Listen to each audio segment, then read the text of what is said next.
Assalamualaikum warahmatullahi wabarakatuh. Hai guys, perkenalkan, saya Naila Karomatul Aulia dengan NIM 1112100000007 dari kelas 6A jurusan Bahasa dan Sastra Arab. Video ini dibuat dalam rangka memenuhi tugas pada mata kuliah Kodikologi di program studi Bahasa dan Sastra Arab Fakultas Adab dan Humaniora UIN Syarif Hidayatullah Jakarta yang diampu oleh Bapak Nida Fadlan M.Hum. Pada kesempatan kali ini, saya ingin mengulas tentang pengertian dan ruang lingkup kodikologi. Indonesia memiliki banyak sekali warisan luhur yang sangat berharga dan patut dijaga. Di antaranya adalah manuskrip. Bagi sebagian orang, kata manuskrip mungkin masih asing di telinga. Lalu, apa sih sebenarnya manuskrip itu? Manuskrip adalah naskah tulisan tangan yang telah ditulis oleh orang-orang terdahulu. Isi dari manuskrip itu sendiri mempunyai berbagai macam tema, seperti tema keagamaan, budaya, kesenian, tembang, ajaran hidup, dan budi pekerti. Kemudian, apa sih hubungan antara manuskrip dengan tema yang kita angkat kali ini, yaitu kodikologi? Memangnya keduanya saling berhubungan? Ya, tentu saja. Objek kajian dalam kodikologi ini adalah manuskrip tersebut. Istilah kodikologi berasal dari kata Latin codex yang dalam bahasa Indonesia diterjemahkan menjadi naskah. Profesor Hajah Siti Baroroh Barit, salah seorang pakar di bidang pernaskahan, menjelaskan bahwa kodikologi adalah ilmu kodeks. Kodeks adalah bahan tulisan tangan. Jadi, kodikologi adalah bidang ilmu yang khusus menangani tentang fisik naskah. Fokus dalam kajian ini adalah mengkaji naskah lama yang mengandung tulisan kuno atau manuskrip. Istilah kodikologi ini pertama kali dicetuskan oleh Alphonse Dain dalam Les Manuscrits pada tahun 1917. Kodikologi mempelajari seluk-beluk semua aspek naskah, mulai dari bahan, umur, tempat penulisan, dan perkiraan penulisan naskah. Kodikologi adalah ilmu mengenai naskah-naskah dan bukan ilmu yang mempelajari apa yang tertulis di dalam naskah. Kodikologi adalah suatu bidang ilmu yang mandiri, namun ia juga dapat berfungsi sebagai ilmu bantu filologi. Di dalam kajian kodikologi dan juga ilmu filologi, kita harus membedakan antara kata naskah dengan teks. Secara singkat, dapat dikatakan bahwa yang dimaksud dengan teks adalah apa yang terdapat di dalam suatu naskah. Dengan kata lain, teks merupakan isi naskah atau kandungan naskah, sedangkan naskah adalah wujud fisiknya. Suatu naskah bisa terdiri dari beberapa teks. Sebaliknya, satu teks dapat tertulis di dalam lebih dari satu naskah.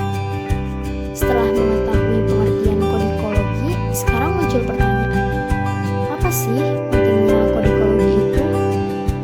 Segala sesuatu di dunia ini pasti mempunyai alasan yang melatar belakangi kemunculannya. Hal ini juga berlaku kepada manuskrip. Latar belakang atau sejarah dari manuskrip tidak dapat diungkap hanya dari teksnya saja.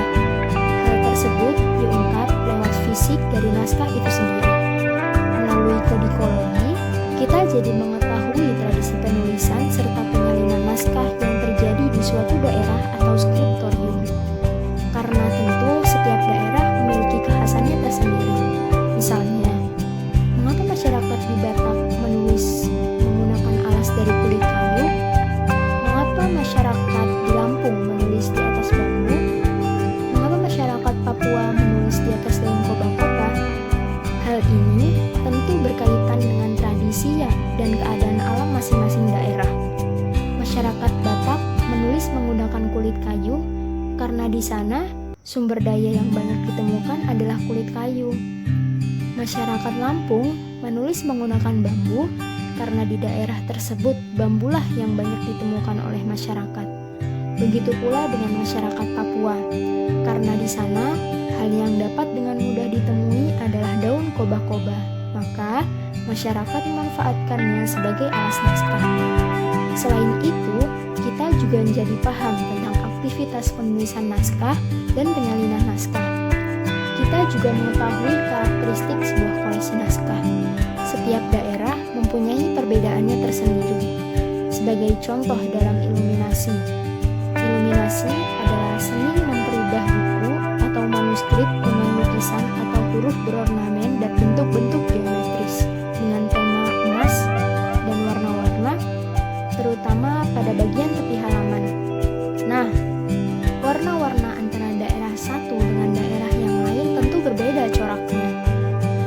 Biasanya, masyarakat pesisir cenderung memilih warna yang cerah sebagai warna dalam iluminasi buatan mereka. Berbeda halnya dengan masyarakat pedalaman yang cenderung memilih warna-warna netral. Begitu pula dengan iluminasi yang dibuat di kerajaan, tentu berbeda dengan iluminasi yang dibuat oleh masyarakat biasa. Selain itu, melalui kodikologi, kita juga mengetahui fungsi sosial naskah.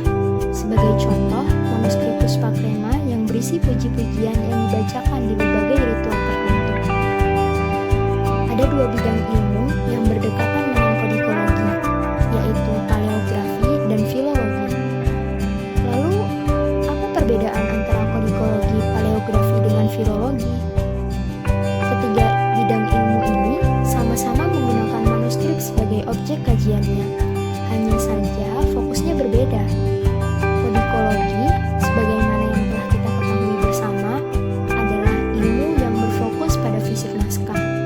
Filologi adalah ilmu yang berfokus pada teks dari naskah, mulai dari menyunting serta mengaitkan isi teks dengan ilmu yang berkaitan dengannya. Sedangkan paleografi adalah ilmu yang meneliti perkembangan bentuk tulisan atau tulisan kuno. Selanjutnya, bagaimana lingkup kajian dari kodikologi?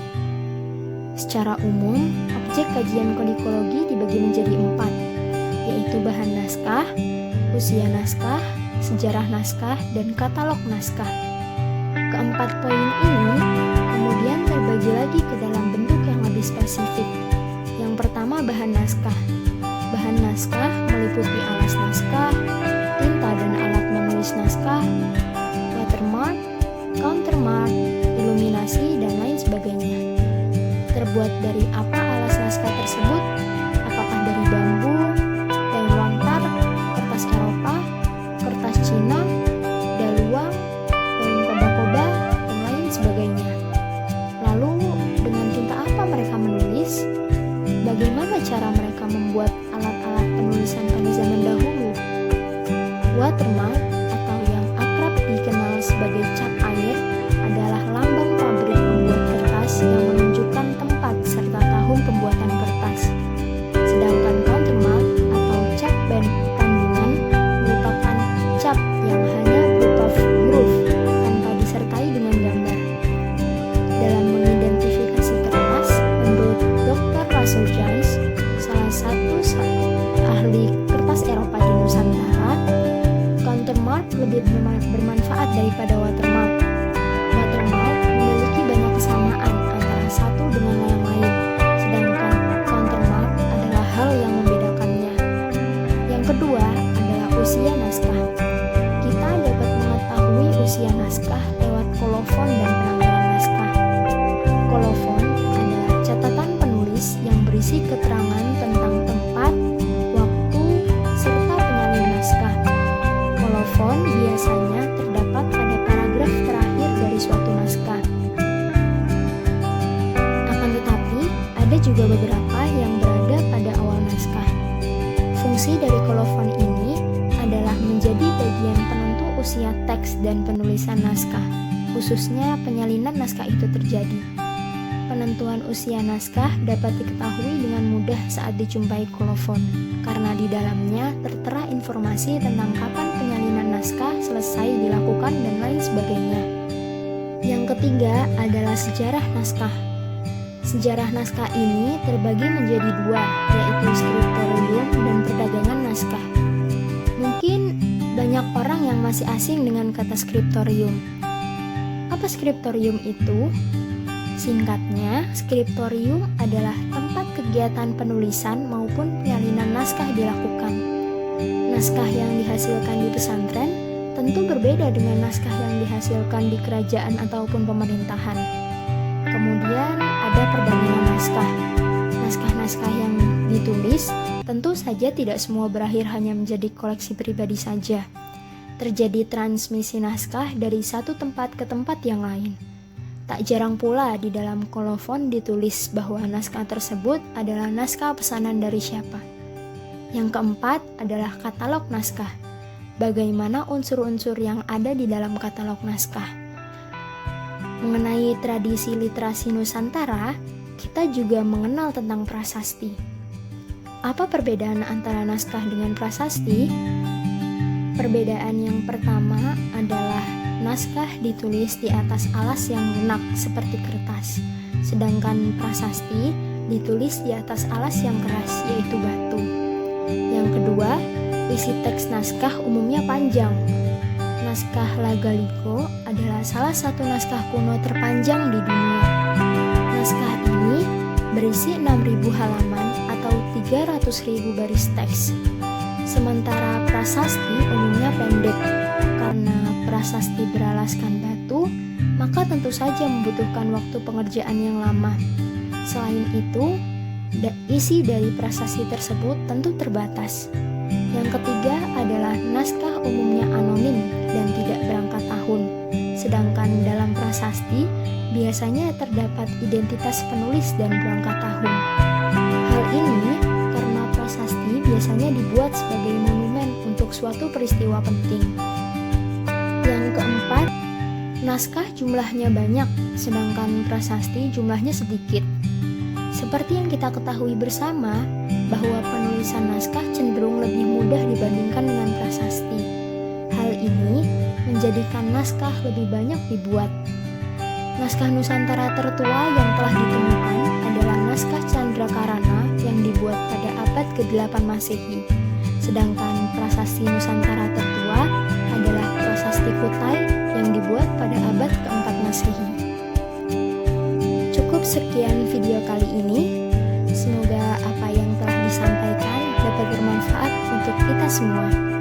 Terima kasih. Wassalamualaikum warahmatullahi wabarakatuh.